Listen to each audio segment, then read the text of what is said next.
நேற்று முன்தினம் ஒரு அறிவிப்பு நான் வெளியிட்டிருக்கின்றேன்.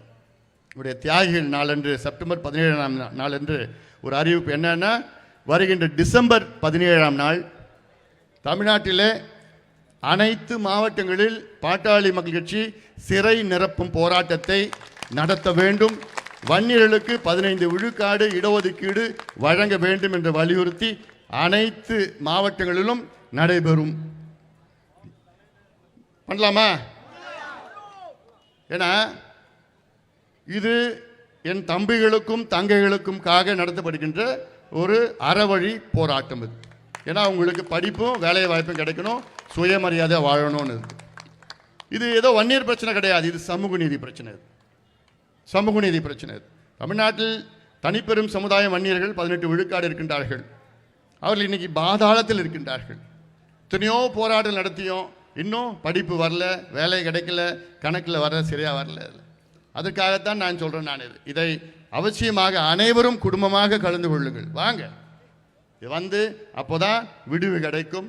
அதற்கு நீங்கள் எல்லோரும் தயார் நிலையில் இருங்க. ஆனால் இந்த போராட்டம் அமைதியாக நடக்கணும். ஒரு சின்ன கல்லு கில்லு எதுவுமே இருக்கக்கூடாது.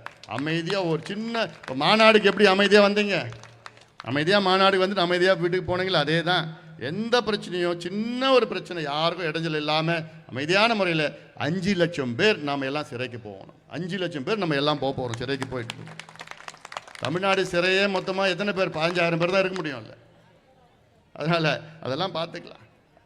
இது ஏன்னா இது சமூக நீதிக்காக மிகப்பெரிய ஒரு அறவழி போராட்டம் நாம் நடைபெற வேண்டும் என்று இந்த நேரத்தில் கேட்டுக்கொண்டு, அதெல்லாம் நீங்கள் ஞாபகம் வச்சுங்கம்மா.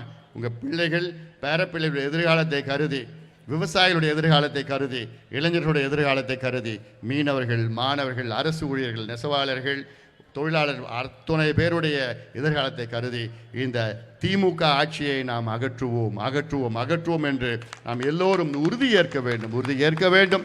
அதற்காகத்தான் இந்த நடைபயணத்தை நான் மேற்கொண்டிருக்கின்றேன். இந்த நடைபயணம் வாயிலாக ஒரு மாற்றத்தை கொண்டு வர வேண்டும் என்ற நோக்கத்திலே இந்த நடைபயணத்தை நான் செய்து கொண்டிருக்கின்றேன். அதற்கு நீங்கள் எல்லோரும் ஒத்துழைக்க வேண்டும். கட்சி, ஜாதி, மதம், இனம், மொழி எல்லையும் பார்க்காதீங்க. நாம் எல்லோரும் ஒற்றுமையாக சேர்ந்து இந்த கொடுங்கோல் இந்த திமுக ஆட்சியை அகற்றுவோம் அகற்றுவோம் அகற்றுவோம். நாம் உரிமைகளை நாம் மீட்டெடுப்போம். நன்றி.